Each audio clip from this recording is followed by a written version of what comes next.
Hi all, welcome to my channel, welcome to my world. This is the world of Wayne. I've had so many people on my Twitter feed, on my YouTube feed, all in relation to Eaglemoss's Build the Delorean. How do I test the lights? So in this video, I'm going to show you how to do that if you don't have a multimeter.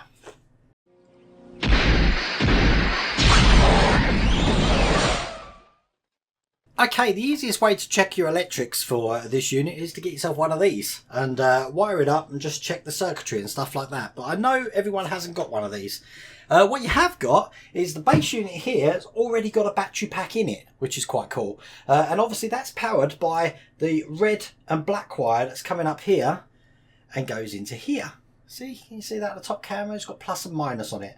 Now, that's your power source. So as long as you've got batteries inside the unit and you turn it on, you could stick things in this, which I'm going to show you in a minute, to actually power the lights. But I'm not going to be using that because it's quite big and bulky. I'm going to put that just down on the floor for a minute. It's quite big and bulky, so I am going to use something that's exactly the same. It's just one of the old, I don't know what I got this from. This might be an old R2 one, something like that. But it's still 4.5 volts. There's 3 AA batteries in there, 4.5 volts, and it's got exactly the same connection, almost, as that DeLorean that I've just put on the floor is. So once this is on, this is going to provide the power. What we will need is obviously this unit that we fixed over here. So just seeing how that looks on the camera. There we go. You can pretty much see the dashboards. Now, all of these are going to light up something. Obviously not the cables that we just used for decoration and stuff. The only one that won't will be, I believe it's the, oh, let's get me bearings right, will be the brake cable. Now the brake cable is, just looking at the back, I believe a yellow cable. So this yellow one here, fixed on the side one, isn't going to light up. We're going to, whatever we do and test here now is going to be different because obviously that's a switch the brake cable is, so I'm going to need to put some sort of bulb on that so I can test it. But that's the only one that if I connect power to won't do anything. All the others should do something when I connect power to them. Now I've got some connectors here, let's show you on that I can just push into that and push into the plug that they go to light them up. If you haven't got anything like this, then my recommendation is a paper clip. If you haven't got a paper clip, a needle, anything that conducts electricity that's thin enough to poke into the top there. So I'm just going to get a couple out and give you an idea of what this is going to look like. I haven't got a clue what each one does. So what we'll do, I'm going to plug, let's get the cable so I don't get confused. The live is going to be yellow on my little demonstration here. Show you that. And the neutral, I'm going to make nice and green. Okay. Oops, get in the hole there. I'm going to make sure it's turned off at the moment because I'm going to connect one of these up. Now, as I said, we know that the yellow one is for brakes, so we won't do that. The first one I'm going to try is the yellow and white one. No idea what that is, but I'm guessing that the actual colour of the wire is the live and the white is the neutral. So I'm going to connect it that way round. If that doesn't work, switch it, because some of these LEDs in the unit are directional. So I'll put this one in first. Turn it on and see if anything comes on. Absolutely nothing's come on, so let's swap that round. So I've got the earth now going into the yellow side and the live going into the white side. Turn it on. There we go. What we've got there, I don't know if you saw that on the side camera. Let me just look again. Yep, the dashboard's come on and the plutonium gauge has come on. Can you see that? So we know that one's working. Okay, so just as a recap on that, the actual colour of the wire is the neutral side and the white is the live side. That's for the plutonium lights and the speed for the dashboard. Right, the next one we're going to try is this, oh God, I'm so colourblind. I think it could be dark green and yellow. It could be black and yellow. Don't quote me. So just like the other one, I'm going to try and put the the negative in the dark green. I'm going to put the positive in the yellow and see if what that does. That works, and as you can see on the side camera again, that's just turned on the time circuits. So that's that one tested, no problems at all. Next one, what one haven't we done? Let's have a look, because there's 3 here.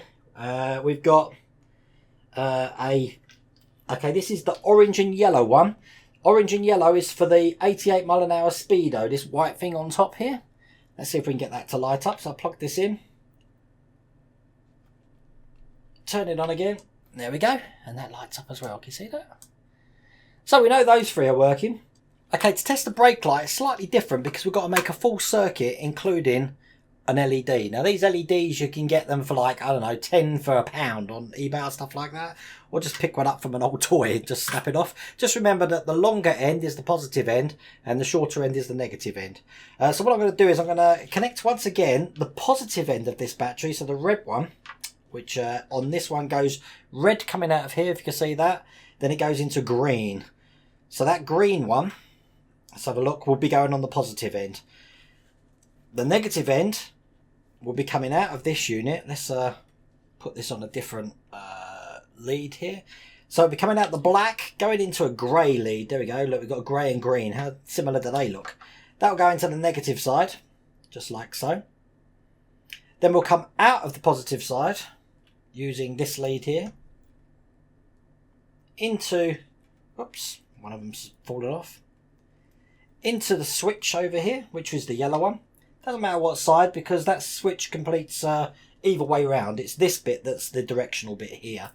And then coming out of the other side of the switch, just like so, back into the battery, which means, sorry, I'm going to make that yellow going into the positive side to make it a bit better. So just to reiterate what I've just done there, as a matter of fact, it might be better just to check it actually works, and I'll explain what I've done with the circuit. Oh, get in there. That's it. So theoretically now, when the power's on, this should light up when I push the brake pedal. As you can see, it does. Yay! See? So let me just explain what I've done there. This comes out of the positive wire here, into one side of the switch, coming out of the other side of the switch onto the positive side here, then the negative side's coming out of the LED into the negative of the battery. So when I hold it up, push the pedal, as you can see, that lights up. Now prior to that, it didn't actually work because the switch wasn't touching, so I had to cut some bits of acrylic. You can see the acrylic down there, just to make two little tiny squares. And then what I've done, if you look on this top camera actually, see the switch here? I think you can see that on the camera. I just slotted these in just down underneath the switch, so that when I push the brake pedal, it actually makes contact. As you can see, the lights just come on there. Can you see that on one of the cameras? I'll show you on this top camera as well. See? So the light comes on. If they weren't in, take that out. As you can see, it doesn't come on at all. So what I need to do is I'm going to need to do a fix. I'm glad I tested that while I was live on camera, just to lift that switch up slightly so the contacts touch. It's tiny. That's why I had to use a magnifying glass in the end to see that that actually works. But that's all the lights working on that unit. So that's been tested. Everyone's happy. But a lot of other people have asked, what about my mods that I've done? How can I test the lights on them? Well, I put loads of optic fibres, and let me just show you on this camera here. And I've got two lots of, well, I've actually got 4 wires coming out of that, if you can see that. One side is for a blinking LED. One side's going to be for the static LEDs. And these two here control the LEDs that I've put in the little power box at the back there. And testing them is exactly the same way. So if I put that back down again, this way around this time, I'm going to use some different leads. I'm going to use the ones that I can just plug these in easily, which are a pin on that end and like a plug on that end. Again, these are available on eBay for like £1 for 100. So it's not hard. When I put this in, now remember it's only 5 volts which is coming out of this unit. So 5 volts isn't, sorry, it's not even 5 volts. It's 4.5 volts less any resistance in the wire. So it's less than that as well. But they are directional, these LEDs. So you need to make sure that they're on the right way. So when I turn this on in a second, there you go. That one's just lit up the, can you see on one of these cameras, the little clock face, the little digital keypad there. And I have to take that out. That turns off. Oh, that lit up the radio as well. Did you notice that? So that lights up the radio as well. The other one's going to turn on the white light, and then this one here is going to be turning on the power light that's in the back there. But again, it's directional, so you need to make sure it's in the right way. Put this one in, and then see that's the back light on there as well. I don't know if you saw that, and then it goes off on. And I'm going to have that flashing like that, you see. Okay, one other thing to just tell you about before I go. Basically, if you want to check the switches here, which were the 1 to 6 ones, so if you press them, you want to make sure that they work. First off, the first thing to do is actually check the buttons work. They should all press in. If they don't, if they feel hard and you can't hear that click, chances are that button's actually bent and it's lodged, it's jammed, it's not letting you in. So if you just wiggle it around left and right with your finger, it should unjam it. If it doesn't, it's completely jammed. You're going to have to get in touch with Eaglemoss to get a new one. But that obviously comes into this little unit here. Now, you test this exactly the same way as you did with that brake light. But just so you know what the earths and the powers are and stuff like that, the last cable there, the green, is the earth. And obviously each one of these, 1, 2, 3, 4, 5, 6, the other 6 cables are the switch, and that's where your loop is between them. So the red one corresponds, I believe, to the first button, number 1.